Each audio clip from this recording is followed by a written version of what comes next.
어르신들, 혹시 요즘 들어 자고 일어나도 몸이 천근만근 무겁지는 않으신가요?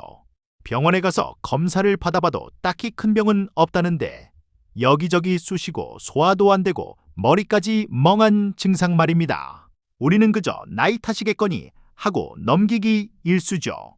그런데 만약 이 모든 고통의 원인이 뱃속, 바로 장에 뚫린 구멍 때문이라면 믿으시겠습니까? 오늘 소개해드릴 책 장인식단의 저자 최서영님은 우리 몸의 질병 대부분이 장에서 시작된다고 강력하게 경고합니다. 장이 건강하지 않으면 아무리 좋은 보약을 먹어도 소용이 없다는 것이죠. 특히 장누수 증후군이라는 무시무시한 현상이 우리 몸을 신압으로 망가뜨리고 있다고 합니다.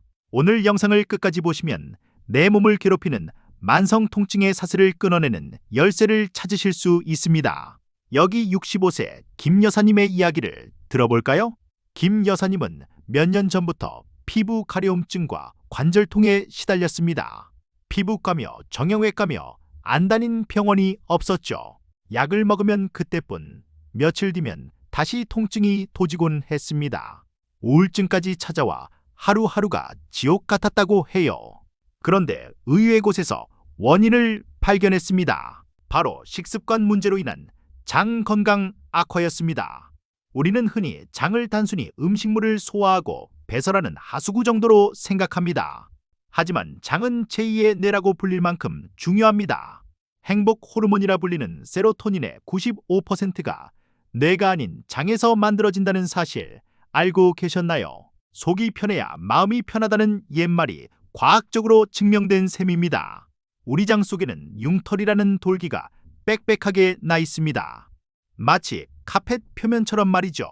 이 융털의 표면인 장점막은 우리 몸 안과 밖을 구분짓는 아주 얇은 방어막입니다. 이 방어막은 영양분은 흡수하고 나쁜 세균이나 독소는 걸러내는 거름막 역할을 합니다.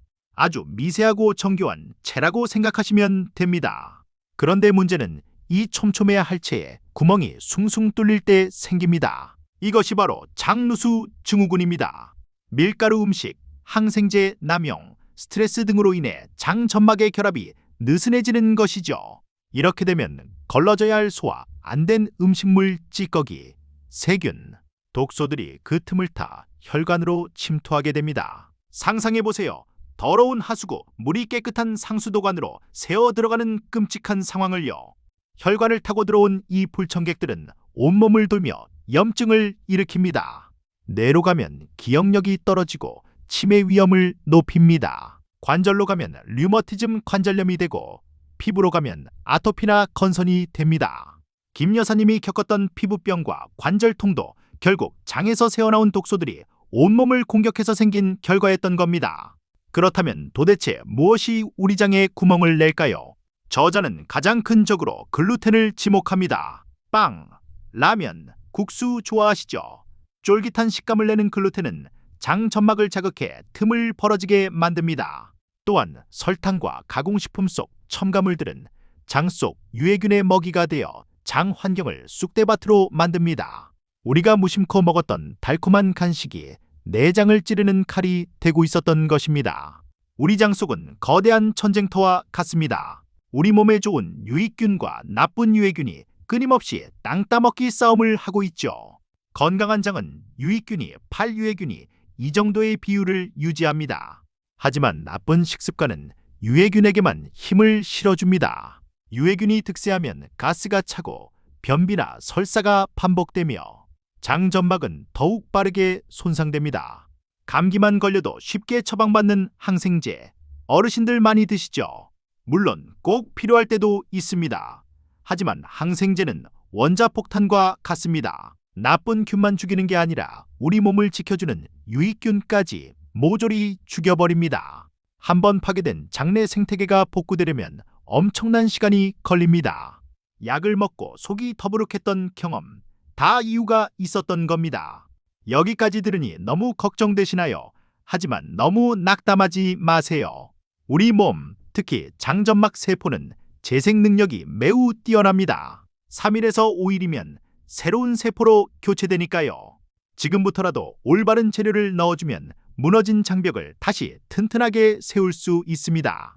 김 여사님도 식단을 바꾸고 딱 3주 만에 가려움증이 사라지기 시작했다고 해요. 장 치유의 첫걸음은 좋은 것을 먹는 게 아니라 나쁜 것을 끊는 것에서 시작합니다. 3주, 딱 3주만 눈 딱 감고 밀가루, 설탕, 가공식품을 끊어보세요.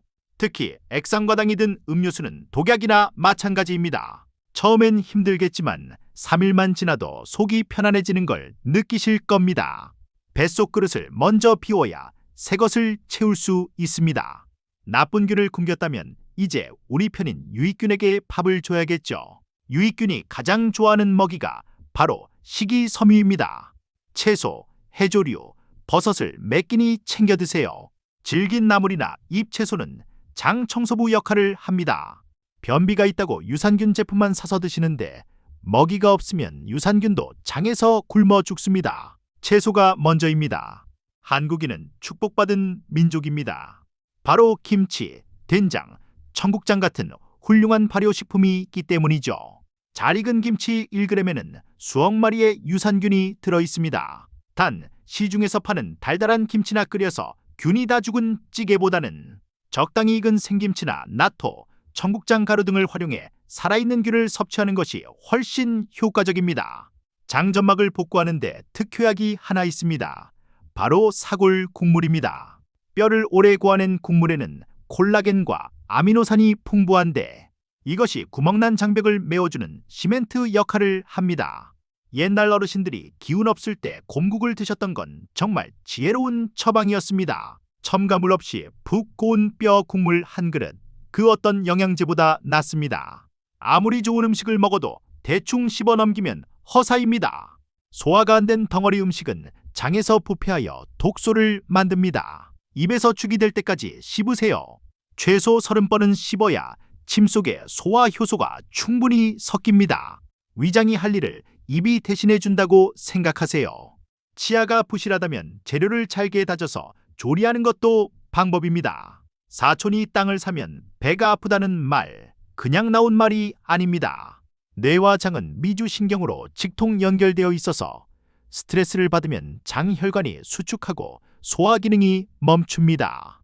아무리 좋은 유기농 식단도 화내면서 먹으면 독이 됩니다.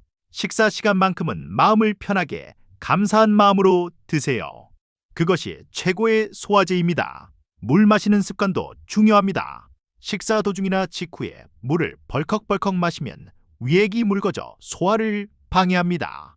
물은 식사 30분 전 또는 식사 1시간 후에 드시는 게 좋습니다. 그리고 찬물보다는 미지근한 물을 드세요. 뱃속이 따뜻해야 효소들이 활발하게 움직여 장 운동을 돕습니다. 아침 공복에 마시는 따뜻한 물 한 잔은 보약입니다. 장은 쉴 시간이 필요합니다. 하루 종일 무언가를 먹으면 장은 청소할 시간이 없습니다. 저녁 식사 후 다음날 아침까지 12시간에서 14시간 정도 공복을 유지해보세요. 우리가 자는 동안 텅 빈 장에서는 대청소가 일어납니다. 꼬르륵 소리가 난다고요? 그건 배고픈 신호가 아니라 장 청소부가 열심히 일하고 있다는 기분 좋은 신호입니다. 남에게 좋은 음식이 나에게는 독이 될 수 있습니다. 어떤 분은 우유만 먹으면 설사를 하고 어떤 분은 마늘을 먹으면 속이 쓰리죠. 내 몸이 보내는 신호에 귀를 기울이세요. 먹고 나서 속이 더부룩하거나 가스가 차는 음식은 과감히 피해야 합니다. 장인 식단은 정해진 정답이 있는 것이 아니라 내 장이 편안해하는 음식을 찾아가는 과정입니다. 그렇다고 사회생활을 안 할 수는 없죠. 외식할 때는 어떻게 해야 할까요? 가급적 비빔밥, 쌈밥, 생선구이 백반 같은 한식 위주로 메뉴를 정하세요. 국물은 건더기 위주로 드시고 밥은 반 공기만 드세요. 그리고 밀가루 범벅인 면 요리나 튀김은 정중히 사용하는 지혜가 필요합니다. 한 끼의 즐거움보다 내일의 건강이 더 중요하니까요. 많은 분들이 유산균, 오메가3 같은 영양제에 의존합니다. 하지만 기억하세요. 식단이 엉망이면 아무리 비싼 영양제도 밑 빠진 독에 물붓기입니다. 영양제는 말 그대로 보조제일 뿐입니다. 밭을 갈고 거름을 주는 식사 관리가 먼저 선행되어야 그 위에 뿌린 영양제 씨앗이 싹을 틔울 수 있습니다. 순서를 바꾸지 마세요. 오늘부터 당장 모든 식단을 바꾸려니 막막하시죠? 완벽할 필요는 없습니다. 하루 한 끼라도 건강하게 먹으려 노력하는 것, 그것만으로도 충분히 훌륭한 시작입니다. 어쩌다 라면 한 그릇 드셨다고 자책하지 마세요. 다음 끼니에 채소를 듬뿍 드시면 됩니다. 스트레스 받지 말고 내 몸을 돌본다는 즐거운 마음으로 시작해보세요. 오늘 내용을 딱 3가지만 기억해 주세요. 첫째, 장에 구멍을 내는 밀가루와 설탕을 줄인다. 둘째, 유익균의 먹이인 채소와 발효식품을 늘린다. 셋째, 꼭꼭 씹어먹고 공복 시간을 지킨다. 이것만 실천해도 3주 뒤 아침에 눈 뜨는 느낌이 달라질 것입니다. 몸이 가벼워지고 통증이 줄어드는 기적, 멀리 있지 않습니다. 건강은 의사가 주는 것이 아니라 내가 매일 먹는 밥상에서 만들어집니다. 오늘 저녁 밥상부터 당장 바꿔보시는 건 어떨까요? 여러분의 장이 건강해져서 활기찬 노후를 보내시길 진심으로 응원합니다. 이 정보가 도움이 되셨다면 구독과 좋아요 부탁드립니다. 지금 바로 냉장고를 열어보세요. 감사합니다.